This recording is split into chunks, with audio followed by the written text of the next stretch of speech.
സമൃദ്ധമായി വിളഞ്ഞുകിടക്കുന്ന നെൽവയലുകളിലൂടെ നടക്കുക വലിയ മനസ്സിന് സുഖം തരുന്ന കാര്യമാണ്. ഇന്നത് കുട്ടനാടൻ പ്രദേശങ്ങളിലും പാലക്കാടൻ പ്രദേശങ്ങളിലൊക്കെയുള്ള അപൂർവ കാഴ്ചയാണ്.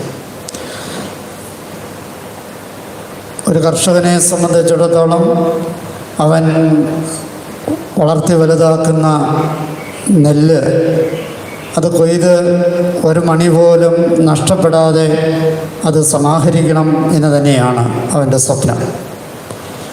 അതിലൊന്നെങ്കിലും നഷ്ടപ്പെട്ടു പോയാൽ അവന് വേദനയാണ്.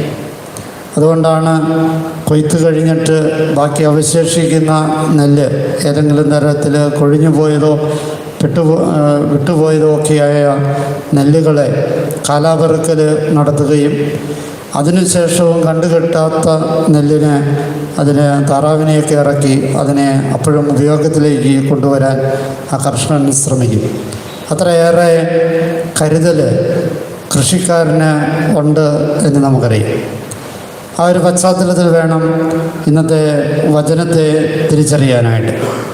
ഈ ദിവസങ്ങളിലൊക്കെയും തിരുസഭ നമ്മുടെ വിചിന്തനത്തിന് തരുന്ന വചനഭാഗങ്ങൾ ആടിൻ്റെയും ഇടയൻ്റെയും ദൗത്യങ്ങളെ ഓർമ്മപ്പെടുത്തുന്നതാണ്. ഇന്നത്തെ വചനഭാഗം ആരംഭിക്കുന്നത് തന്നെ ക്രിസ്തു വചനം പ്രഘോഷിച്ചും രോഗങ്ങളും വ്യാധികളും സുഖപ്പെടുത്തിയും എല്ലാ നാടുകളിലും ചുറ്റി സഞ്ചരിച്ചു എന്നുള്ളതാണ്.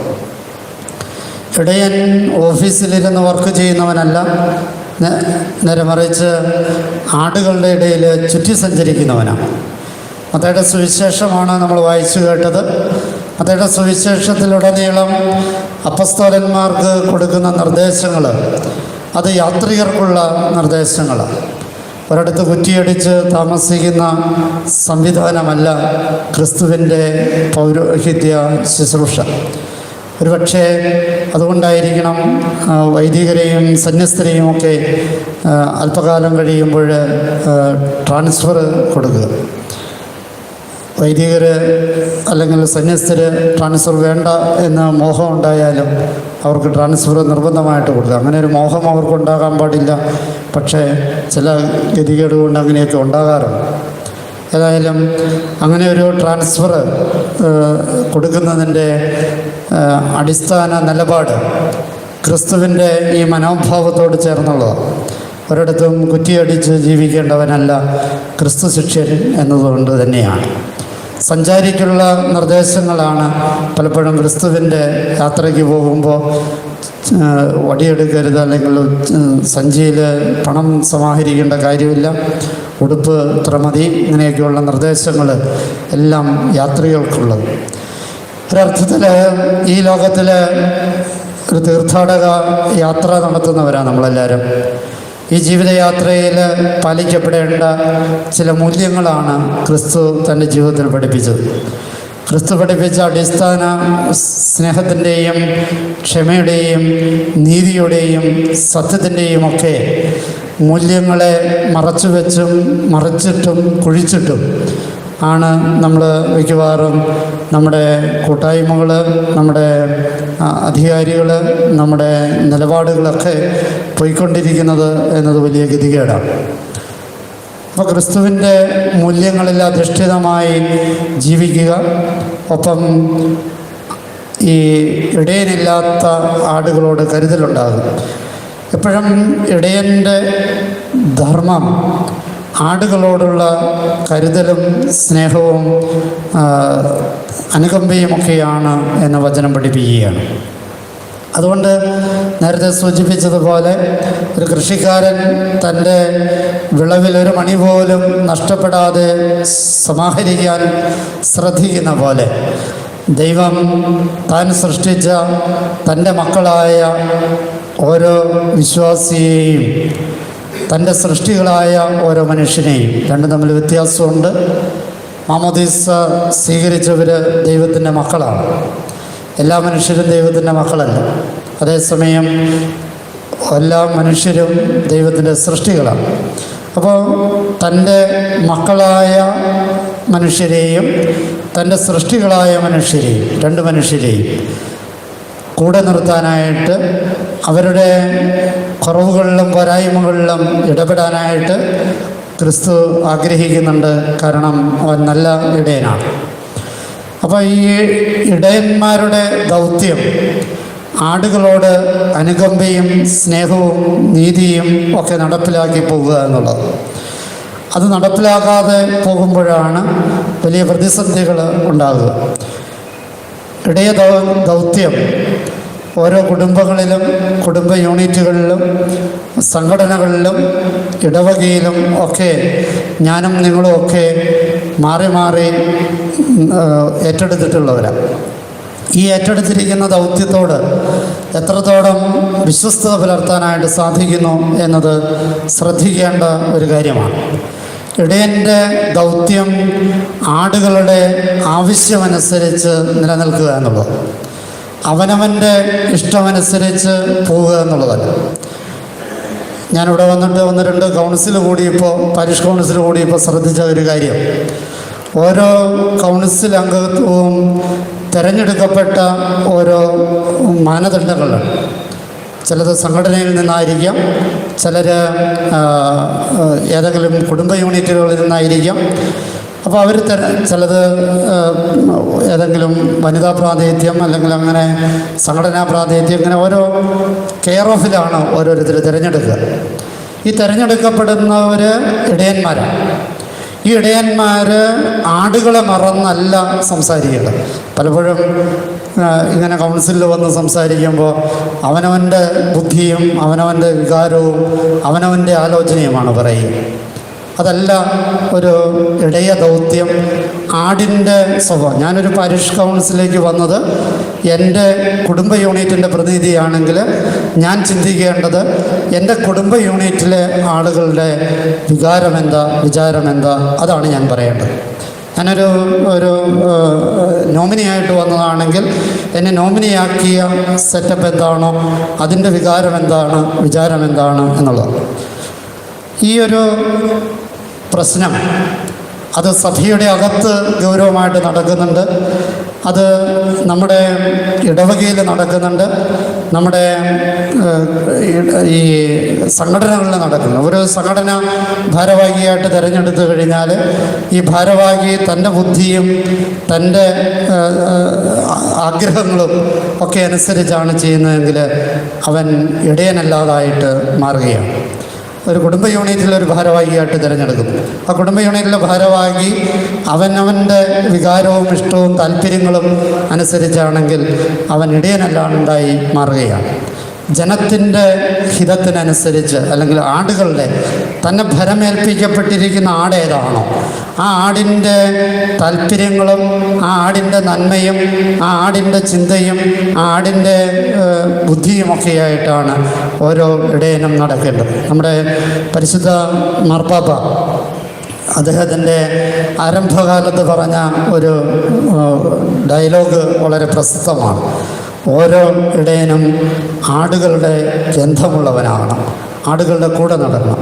ഈ അടുത്ത ദിവസങ്ങളിൽ എനിക്ക് തോന്നുന്നു ഇന്നലെ മിനിഞ്ഞാന്നാണെന്ന് തോന്നുന്നു, പരിശുദ്ധ പിതാവ് പൗരസ്ത്യ സഭാ തലവന്മാരെ കണ്ടു കഴിഞ്ഞപ്പോൾ വളരെ ശക്തമായിട്ട് പറഞ്ഞൊരു ഭാഷ ഇതാണ്. പലപ്പോഴും പൗരസ്ത്യ സംഘങ്ങളുടെ സിനഡുകൾ അത് പാർലമെൻറ്റായി മാറിയിരിക്കുകയാണ്.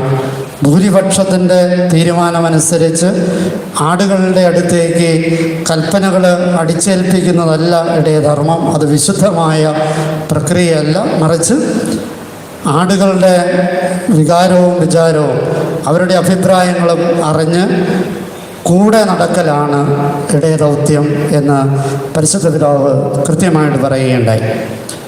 കൂടെ നടക്കലാണ് ഇടയദൗത്യം. ആരുടെ കൂടെ നടക്കുന്നത്? അവനവൻ്റെ മനസ്സിനും അവനവൻ്റെ താല്പര്യത്തിനും അവനവൻ്റെ ചിന്തയ്ക്കുമനുസരിച്ചല്ല, മറിച്ച് ആടുകളുടെ കൂടെ നടക്കുക. ആടിൻ്റെ അഭിപ്രായത്തിനനുസരിച്ച് അവൻ്റെ ജീവിതത്തെ ക്രമീകരിക്കുന്നവനാണ് ഇടയനെന്ന് കൃത്യമായിട്ട് പരിശുദ്ധ പിതാവ് പൗരസ്ത്യ സഭകളുടെ പിതാക്കന്മാരെ താക്കീത് ചെയ്യുന്നത് നമ്മൾ ഓരോരുത്തരും ശ്രദ്ധിക്കേണ്ടതാണ്.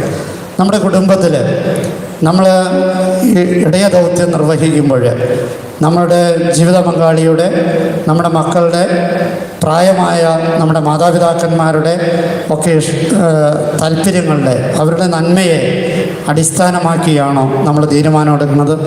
അതോ നമ്മുടെ ഇഷ്ടമനുസരിച്ച് അല്ലെങ്കിൽ നമ്മുടെ കൂടെ നിൽക്കുന്ന ആളുടെ ഇഷ്ടമനുസരിച്ചാണോ നിലപാടെടുക്കുക?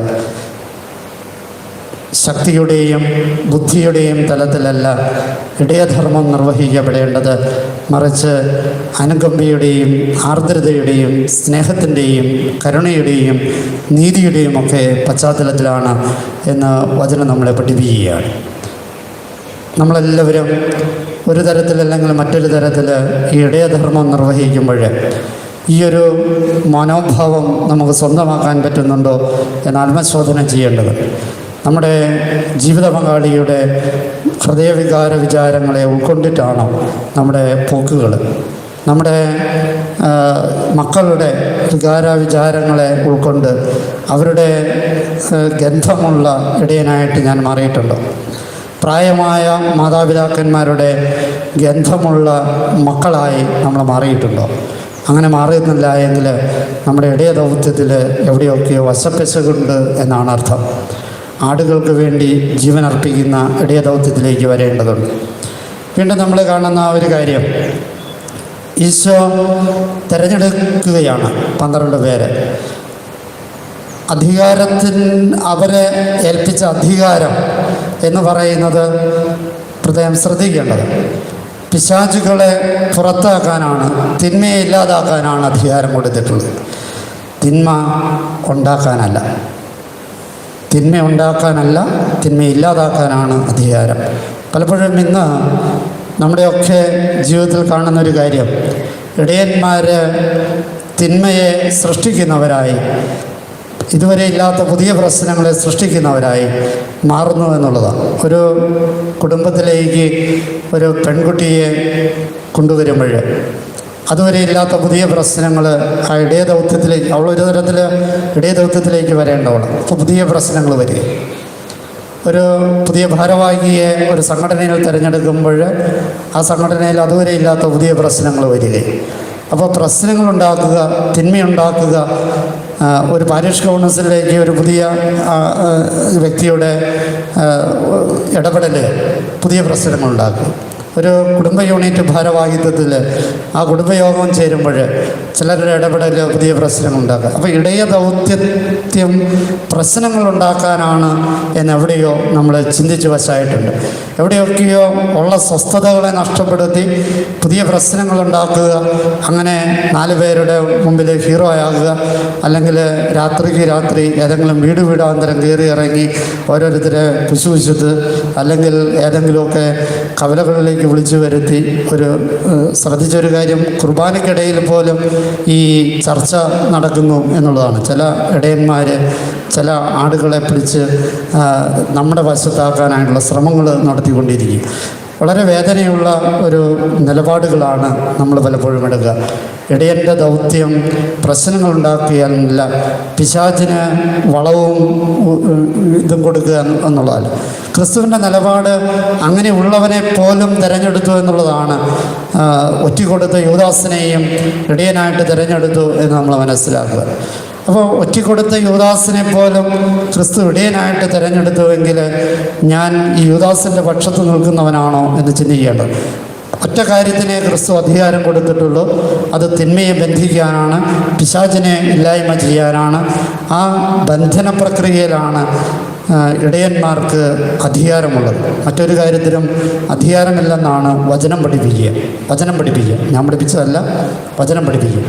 അപ്പോൾ വചനം പഠിപ്പിക്കുന്നത് തിന്മയെ ഇല്ലാതാക്കാനാണ് ഇടയന്മാർക്ക് അധികാരമുള്ളത്. മറ്റു കാര്യങ്ങളൊക്കെയും ശുശ്രൂഷയാണ്, സേവനമാണ്.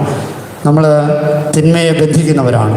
നമ്മുടെ കുടുംബത്തിൽ, നമ്മുടെ കുടുംബ യൂണിറ്റിൽ, നമ്മുടെ പ്രസ്ഥാനങ്ങളിൽ, നമ്മുടെ ഇടവകയിൽ, നമ്മുടെ സഭയിലെ തിന്മകളെ, സ്നേഹരാഹിത്യത്തിൻ്റെ തിന്മകൾ, അനൈക്യത്തിൻ്റെ തിന്മകൾ, അതുപോലെ തന്നെ ക്ഷമയില്ലായ്മയുടെ തിന്മകൾ, സ്നേഹമില്ലായ്മയുടെ തിന്മകൾ, ആർദ്രതയില്ലാത്തതിൻ്റെ തിന്മകൾ, ഇതിൻ്റെയൊക്കെ തിന്മകളെ ഇല്ലാതാക്കാനായിട്ട് നമുക്ക് എത്രത്തോളം സാധിക്കുന്നുണ്ട് എന്നൊന്ന് വിലയിരുത്തിയിട്ട് പത്രോസിൻ്റെ പക്ഷത്തിലേക്ക്, യുദാസിൻ്റെ പക്ഷത്തു നിന്ന് പത്രോസിൻ്റെ പക്ഷത്തിലേക്ക് കരഞ്ഞുകൊണ്ട് തിരിച്ചു വരാനായിട്ടുള്ള കൃപ യാചിച്ചുകൊണ്ട് ഈ ബലി നമുക്ക് തുടരാം.